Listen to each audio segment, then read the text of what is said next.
es punto y aparte. Déjeme saludar vía telefónica a la doctora Leticia Calderón Chelius, experta en asuntos migratorios, investigadora del Instituto Mora, para hablar sin censura de temas verdaderamente importantes, candentes. Doctora, muy buenas tardes.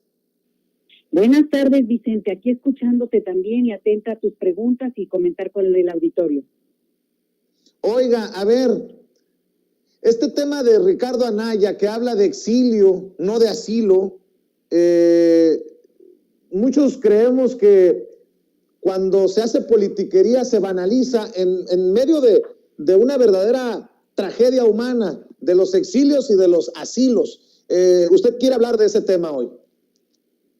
Fíjate, Vicente, que creo que no sé ni cómo expresarlo, porque me parece que el señor Ricardo Anaya banaliza y ridiculiza de una manera tan absurda su dicho de autoexilio, en el que de esa manera está descalificando el dolor profundo, la experiencia terrible que muchísimas personas en este país y en el mundo entero experimentan como un verdadero exilio. Entonces me parece una falta de respeto que él siquiera se atreva a mencionar lo que es realmente, un traslado a otro país donde presuntamente además vive de manera binacional, como millones de mexicanos, pero él claramente pues tiene esta oportunidad de ir y venir, tiene una visa que se lo permite. Entonces, más allá del asunto propiamente, delincuencial, que si está huyendo o no, pues la realidad es que se está trasladando a otra de sus propiedades, que puede ser del otro lado de la frontera. Entonces, el hecho de que él utilice la palabra y la definición de exilio para tratar de entrar en este tema donde hay un Estado que lo persigue, es realmente una grosería, es un insulto, no solamente a toda esa persona, como te digo, sino incluso a la inteligencia de cualquiera. Y te voy a decir por qué. Porque hoy tenemos una experiencia terrible de mexicanos que han migrado de manera permanente durante muchos años, en la cual podría entrar él en el sentido de los tantos millones de mexicanos que radican en el extranjero, pero no es el caso en términos de la capacidad económica que él tiene para estar y no, como la experiencia compartida de tantos. Pero en la parte del exilio, que no es lo mismo, es un asunto tremendo, Vicente, porque, y tú lo conoces bien esto, porque además frente a un juez que te permita acreditar el inicio de tu trámite como exiliado y en ese sentido solicitarle asilo a otro país, tiene que hacer un trámite que se llama miedo creíble. Y quienes me están oyendo y conocen del tema saben muy bien que esto es muy difícil de acreditar, incluso personas que han sufrido violencia extrema, persecución por múltiples razones que tienen que ver justamente con su posición política en sus países. Entonces, cuando es tan difícil de acreditar, que todo el sistema migratorio en torno al refugio, pues es muy complejo y las personas muchas veces no logran, acreditar esto y que un juez les permita continuar este caso de asilo político en el país al que se lo solicitan. Entonces, que este señor no se venga aquí a victimizar y utilice una figura que es muy noble, muy necesaria y que es salvadora para millones de personas cuando él está simplemente, insisto yo, trasladándose. Yo no estoy diciendo aquí, yo no estoy metiéndome todavía, agárrate, si es o no culpable, pero yo sí le voy a decir y aprovecho ahí el anuncio. El mejor abogado en casos de asilo político de mexicanos en Estados Unidos se llama Carlos Spector y está en El Paso, Texas.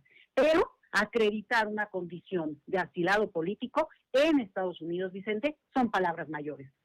Y si fuera el caso incluso, pues que vaya y haga fila como miles hoy de centroamericanos y personas de otros muchos países que incluyen a mexicanos, están en la frontera norte de nuestro país con un papelito, Vicente, esperando a que les tomen sus datos en el lado estadounidense, si ese es el caso. Y la última, a ver si no le aplican el regrésese a México a esperar su trámite y acá lo vamos a ver en Querétaro de nuevo. Entonces, que no banalice, que no quiera usar una figura que tiene una connotación muy pesada e, insisto, salvadora para muchísimas personas, millones de personas en este planeta, Vicente. Tan hipócrita eso de me tengo que ir para no ser sometido, como aquel video que subieron Loret de Mola y Broso, que se encontraban en Estados Unidos porque habían hecho enojar al presidente Andrés Manuel López Obrador. por ahí va la banalización de estos exilios, ¿no? Pues sí, Vicente, porque sabemos muy bien que el tema de la migración es un tema complejo y que además hay muchas razones por las cuales las personas migran y muchas, tienen la oportunidad, la ventaja de poder tener incluso seguramente los hijos de Ricardo Anaya, pues doble nacionalidad y cosas de estas que les permiten una experiencia binacional que yo considero absolutamente válida, ¿eh? Ese es un punto. El asunto es cuando tú banalizas, ridiculizas incluso la situación de millones de mexicanos que por razones de precariedad económica se han tenido que ir del país y aún así no se consideran exiliados, son migrantes económicos y ya quisieran poder tramitar una visa con este motivo de poder decir que son víctimas del sistema económico cuando lo son. La otra es la categoría de asilado, que tiene toda otra connotación y otro tipo decía yo, de requisitos. Entonces, que jueguen con eso, pues que jueguen ellos, pero discúlpame, estamos ya demasiado bien informados y por lo menos 12 millones de mexicanos, y si le aumentas 30 y si no 50 millones que viven en Estados Unidos, entienden muy bien de lo que yo estoy hablando y aprovechamos para que también los mexicanos de este lado lo entiendan bien. Cuando se habla de exilio, no son tonterías, estamos hablando de condiciones de extrema vulnerabilidad, de personas que tienen realmente una necesidad de protección internacional y hacerlo de la manera como este hombre lo está haciendo es no solo ridículo, sino es realmente muy mala onda en términos de querer descalificar la necesidad que tienen otros. Y te agrego un detallito, Vicente. Este señor en su video menciona a una persona que para muchos es un héroe importante de la izquierda histórica de este país, y es Ricardo Flores Magón. Un hombre que además realmente en condiciones muy precarias tuvo que huir del país justamente por sus posiciones políticas. Entonces, él lo utiliza, o no sabe de historia o cree que somos tontos o qué. Este es un líder realmente, digamos, incluso de una postura de izquierda dura, ortodoxa, fuerte, que tiene un trabajo político en México y que después se exilia efectivamente a Estados Unidos.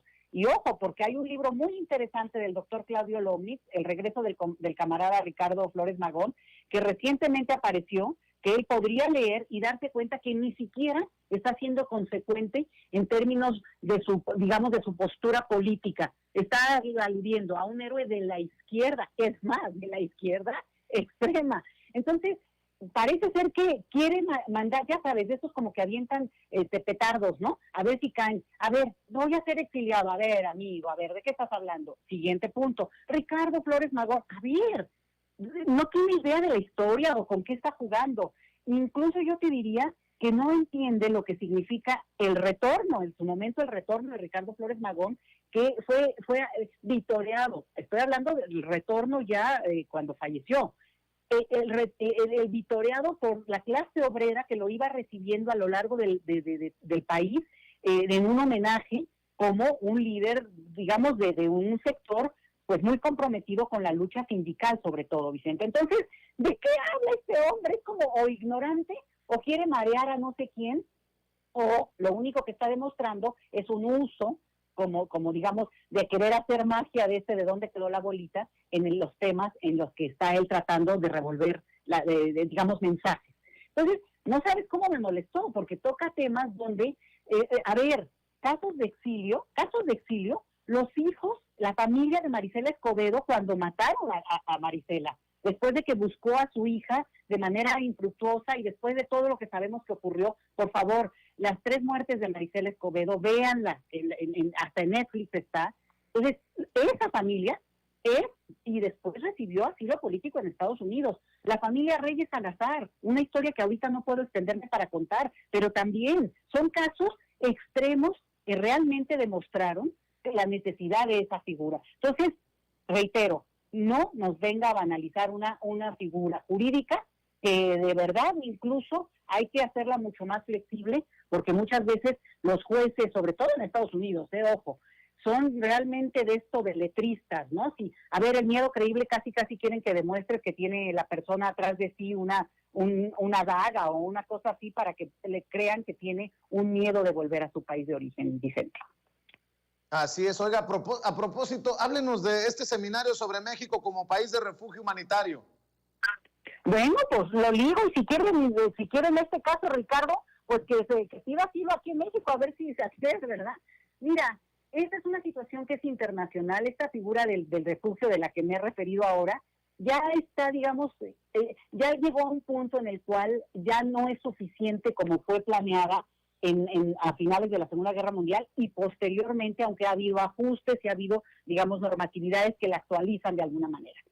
Lo que tenemos ahorita, y en el caso de México, que es un país que está recibiendo una población importante que llega del extranjero, muchos de ellos camino a Estados Unidos, pero muchos otros, ante la incapacidad de seguir a Estados Unidos, por obvias razones que ahorita no me voy a extender, pero que vamos a tener que tratar después, Vicente, que tienen que tener que ver con la política bilateral que México tiene con ese país y los problemas que hay político-electorales en Estados Unidos. Bueno, México se ha vuelto un país que es destino deseable de mucha gente que huye efectivamente de situaciones que atentan contra su vida y su propiedad. Entonces, en ese sentido, lo que tenemos es que México necesita repensar y ponerse a la altura de esta noble figura que es la figura del refugio, la figura del asilo, para ponerse, digamos, justamente en la comprensión de lo que ocurre con tantos miles que a su vez han emigrado de nuestro país, ¿no? Como decía yo, por muchas razones, pero entre otras tiene que ver también con la necesidad de escapar de situaciones pues que van más allá de la voluntad de la persona y son decisiones que también tienen que ser muy respetables para cada uno. Entonces, en este seminario al que yo les invito mucho hoy, Vicente, y ahí yo te encargo que después les pongas digamos, aunque se metan al Facebook de Sin Fronteras, bueno, ahí vamos a estar a las 5 de la tarde hablando de esto, porque es una situación complicada. Ningún país quiere, ni elige de entrada, tener una problemática que lo desborde en términos de la presencia de gente que busca en sus fronteras resguardo, y entonces ahora con lo de Afganistán lo estamos viendo en muchos países. En Turquía están también en una situación ahora discutiendo este tema, ¿no? Turquía que dice, no, está muy lejos, pues está con la misma que nosotros. Sin embargo, hay que sobreponernos a esa discusión, salirnos de la discusión de que es que aquí ya no alcanza, o de que dónde los vamos a poner, o ahorita te van a empezar a decir, no, pues llévetelos a su casa, típico comentario, cuando tenemos que pensar no como personas en lo individual, sino como comunidad internacional. Y de eso vamos a hablar hoy, Vicente, porque la situación en nuestro país sí amerita que este sea un debate público, y no solamente de las autoridades, a quienes a su vez estamos invitando a que participen y que contribuyan con las opiniones, digamos, de mayor transparencia en este tema, porque pues hasta ahorita nos falta mucha información, y yo creo que sí es importante para que incluso hasta para modelar nuestros argumentos, pues la información oficial ayudaría mucho, y no la tenemos, Vicente. Entonces, dicho eso, pues este es el seminario, pero mira, ¿tú crees que no voy a hablar de Ricardo Anaya jugando y burlándose de la figura del exilio? Agárrense, porque de eso también vamos a hablar en la tarde. Muy bien, pues estamos al pendiente, doctora. Por cierto, un caso tan controversial, tan polémico como el de Brenda Lozano, nombrada agregada cultural para la Embajada de México en España, y los dichos del presidente, y si se va o se queda, si se sostiene el nombramiento, o llaman a la poetisa indígena que sugirió el presidente, le iba a mencionar a Marcelo Ebrard. Este caso se podría terminar complicando como el del CONAPRED, ¿no? Ay, Vicente, tú nada más me tocas temas complicados, vas a ver, pero te voy a decir, lo que pasa es que obviamente después de esta controversia que hubo y la discusión sobre todo de qué queremos, como digamos la figura que México tiene que ocupar en el planeta, ¿no? ¿Qué queremos de esta nueva imagen de nuestro país hacia nosotros, pero también en la diversidad de lo que somos, mostrársela al mundo? Porque hasta ahorita es una sola imagen que ha privilegiado pues también a un sector durante siglos. Bueno, ese es el debate. Y sin embargo, aunque López Obrador en su momento hizo un anuncio que, bueno, no lo anunció porque no lo anuncia de esa manera, pero pues dejó ver que se iba a replantear una designación como la de la agregaduría cultural en Madrid, y bueno, ese es un tema. Pero no se nos puede olvidar que ya hubo un caso, no de esta magnitud y mucho menos, pero lo hubo, donde renunció la que era la directora, la presidenta del CONAPRED hace año y medio, ya estábamos en pandemia, por un caso realmente pequeñísimo, ¿no? Y ahí más bien ella se retiró y dijo, ¿sabes qué? Tampoco se trata de esto. Pero entonces la promesa fue, y la promesa la hizo el presidente, e incluso se entrevistó con algunas personas de las comunidades, no solamente indígenas de nuestro país, sino también con algunos representantes de la diversidad sexual, por ejemplo, porque ese es un tema de la discriminación más evidente y más burda que hay en el mundo, pero en nuestro país de manera muy obvia, ¿no? Y entonces él se abre esta posibilidad y ahí nos quedamos. Es la fecha en que no nos han nombrado a una presidente de CONAPRED, y te voy a decir por qué es importante este órgano, Vicente.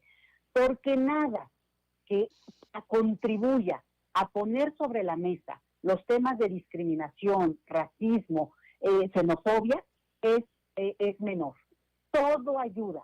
A muchos se está haciendo ya desde un debate público más amplio, más popular incluso te diría yo, pero que haya un organismo al que le puedas echar la bolita y decirle, oye, me están deteniendo a la gente por cuestión de origen nacional en el aeropuerto, oye, ¿me entiendes? Hay muchos casos donde le subes el tono y el debate tiene muchos dientes, no solamente el diente de, digamos, la queja o la denuncia, sino una denuncia también de otro carácter y con posibilidades también de generar instrumentos para enfrentar esta situación, Vicente. Entonces, por eso es importante, no lo banalicen el hecho de que haya una institución de este tipo, sino al contrario, hay que fortalecerla junto con muchas otras acciones. Entonces mi preocupación, y con esto concluyo, Vicente, es no nos vayan a marear también con que se iba a nombrar un presidenta para ese órgano, y no lo han nombrado todavía con el caso de la alguien que va a ir a representar culturalmente a nuestro país. Bueno, yo no sé si eso sea necesario en el sentido de que vaya que se represente el país, salvo una política cultural expresa de difusión de lo que es todo un proyecto de nación al que queremos aspirar, digamos, como comunidad. Entonces, por ahí, Vicente, nada más para sacar las pilas, porque, pues, digamos, muy bien que se avance con temas, pero que nos las hagan efectivas. Y cierro, nada más, perdón que me extendí, con que ahora sí, con el tema de las redes de corrupción, podríamos ir avanzando hacia lo que han llamado maxiproceso, y entonces, pues no quieran decir que solamente Lozoya fue el del fraude monumental de Odebrecht. Pues si no tenía cómplices, ¿cómo quieren que vayamos a un maxiproceso? Digo, es obvio. Entonces, queremos que nos cumplan lo que nos dijeron, bueno, pues en este tema que mencioné de CONAPRED, pero obviamente en todos y cada uno de los que están abiertos como folders pendientes por avanzar, Vicente. Así es, doctora, como siempre, le agradezco que esté dispuesta para hablar sin censura, y le pido a la gente, a las miles de personas que están conectadas en nuestro espacio, en nuestra trinchera, que la sigan en Twitter, en @LetiChelius, y que sigan este seminario del que nos hablaba. Recuérdenos en dónde, cómo lo hacemos, doctora.